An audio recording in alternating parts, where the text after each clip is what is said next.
चलिए बेटा स्टार्ट करते हैं क्वेश्चन नंबर 1 को। क्वेश्चन नंबर 1 में हमें क्या करना है, कुछ एग्जांपल्स हमें गिवन है किसके, कलेक्शंस के। किसके एग्जांपल्स गिवन है, कलेक्शंस के। हमें बताना है कि ये जितने भी कलेक्शंस हैं 1 to 9 ये सारे के सारे सेट्स हैं या नहीं है।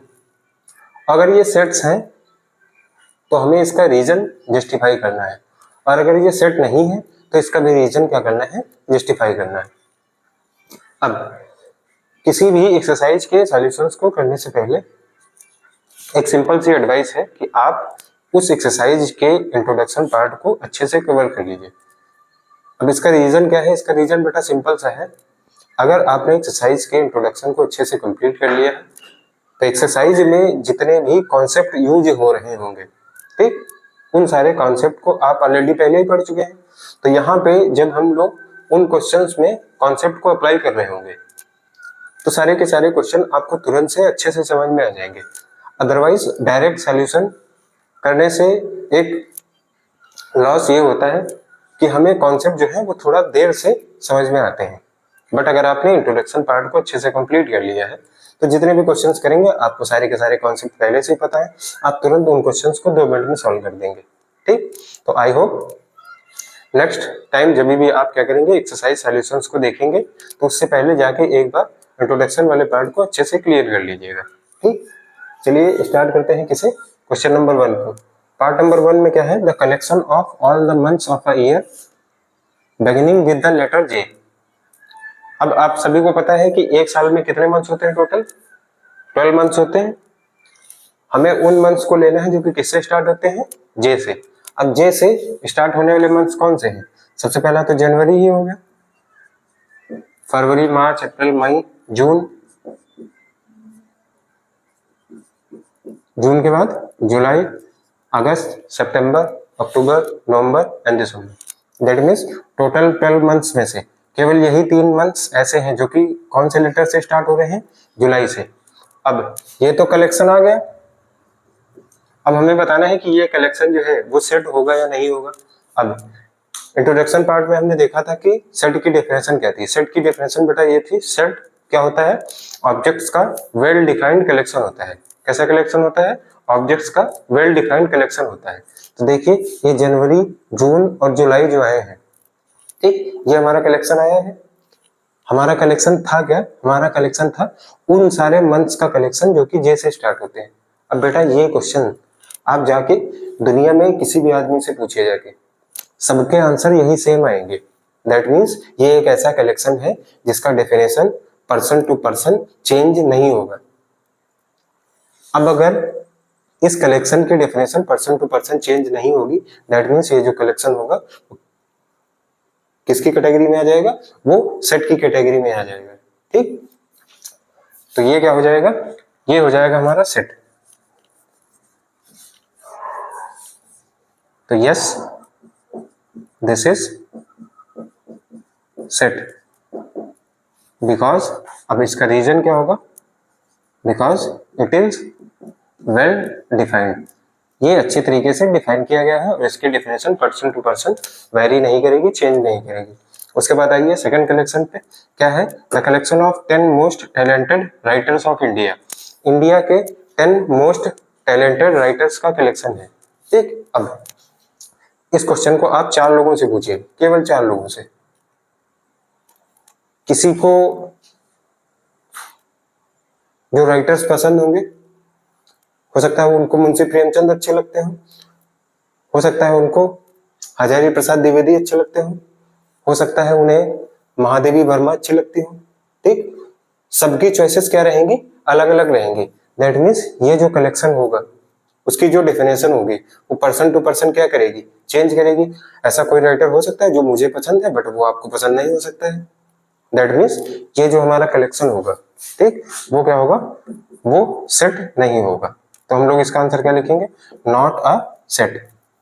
ये सेट का एग्जांपल नहीं है। अब इसका रीजन क्या होगा, because it is not well defined. ये वेल डिफाइंड नहीं है। उसके बाद आ जाइए थर्ड पार्ट पे, a team of 11 best cricket batsman of the world. World के जो 11 बेस्ट क्रिकेट बैट्समैन है उनका कलेक्शन है ये। अब इसमें भी सेम वही लॉजिक अप्लाई करना है जो हमने ऊपर किया था। अभी सब लोगों ने लास्ट मंथ में क्या देखा है, आईपीएल देखा है। आईपीएल में क्या होता था, सारी अलग अलग टीम्स होती थी। अब अगर सबसे बोला जाए कि आप कलेक्शन बनाइए 11 बैट्समैन ऑफ द वर्ल्ड के, ठीक, तो हो सकता है सबकी चॉइसेस क्या हो, अलग अलग हो सकता है आपके फादर के जनरेशन में जो क्रिकेट बैट्समैन हो, आपके फादर को वो अच्छे लगते हो, आपको जो प्रेजेंट टाइम के क्रिकेट बैट्समैन है वो अच्छे लगते हैं, नेक्स्ट जनरेशन में इससे भी अच्छे प्लेयर्स आ सकते हैं, ठीक। दैट मीन्स ये जो कलेक्शन है इसका डेफिनेशन पर्सन टू पर्सन क्या रहेगा, चेंज ही रहेगा। दैट मीन्स ये भी सेट का एग्जांपल नहीं है, ये भी क्या हो जाएगा, not a set because it is not well defined, ये अच्छी तरीके से डिफाइन नहीं है।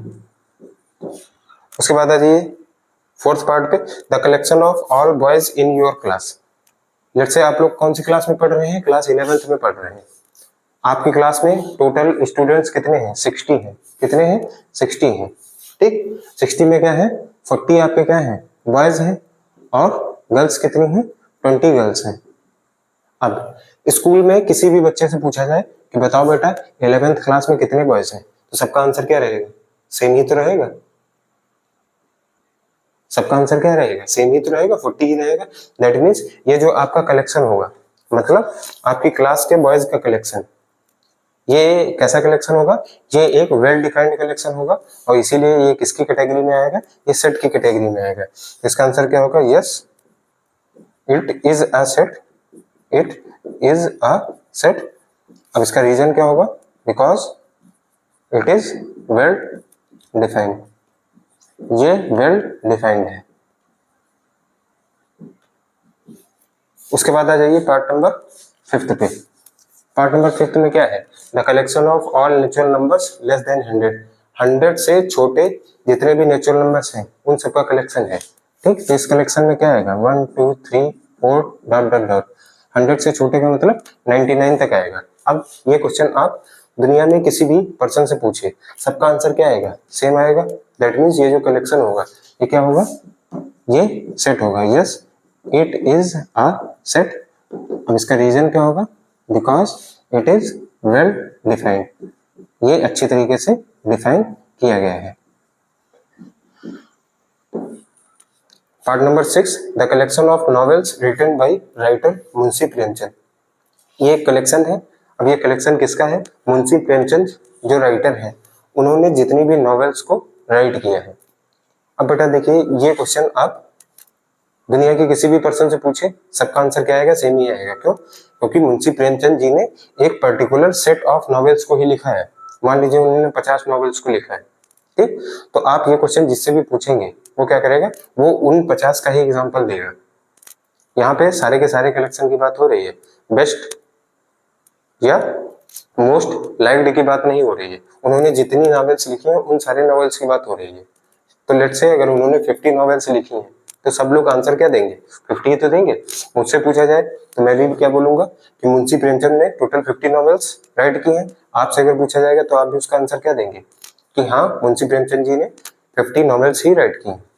तो ये हमारा जो कलेक्शन होगा ये कैसा कलेक्शन होगा, ये वेल डिफाइंड कलेक्शन होगा। दैट मीन्स क्या होगा, ये सेट होगा। Yes it is a set. अब इसका रीजन क्या होगा, because it is well defined, ये कैसा कलेक्शन है, ये वेल डिफाइंड कलेक्शन है, इसीलिए क्या है, सेट है। उसके बाद part number 7, the collection of all even integers. जितने भी इवन इंटीजर्स हैं उन सबका कलेक्शन। अब इवन इंटीजर्स कहाँ से स्टार्ट होंगे, 2 4 6 8 10 डॉट डॉट डॉट। अब जैसा ये ऊपर वाला क्वेश्चन था, इससे पहले वाला क्वेश्चन था, वही सेम क्वेश्चन ये भी है, ठीक। ये क्वेश्चन आप किसी भी पर्सन से पूछेंगे, सबका आंसर क्या आएगा, सेम आएगा। दैट मीन्स सारे के सारे आंसर्स क्या होंगे, 2 4 6 8 10 and so on. That means ये क्या होगा, ये एक सेट का एग्जांपल होगा। Yes it is a set. अब इसका रीजन क्या होगा, because it is well defined, ये वेल डिफाइंड है, इसीलिए क्या है, सेट है। Part number 8, the collection of questions in this chapter. हम लोग कौन सा चैप्टर पढ़ रहे हैं, चैप्टर नंबर 1 सेट पढ़ रहे हैं। इस चैप्टर में जितने भी क्वेश्चंस होंगे, लेट्स से आपकी जो बुक है उसके चैप्टर 1 में टोटल 100 क्वेश्चंस हैं। अब वो बुक आप किसी भी बच्चे को दे दीजिए और उससे पूछिए कि बताइए चैप्टर 1 में कितने क्वेश्चंस हैं, सबका आंसर सेम ही आएगा 100। दैट मीन्स आपकी बुक के चैप्टर नंबर 1 में जितने भी क्वेश्चंस हैं उनका जो कलेक्शन होगा वो कैसा कलेक्शन होगा, वो एक वेल डिफाइंड कलेक्शन होगा।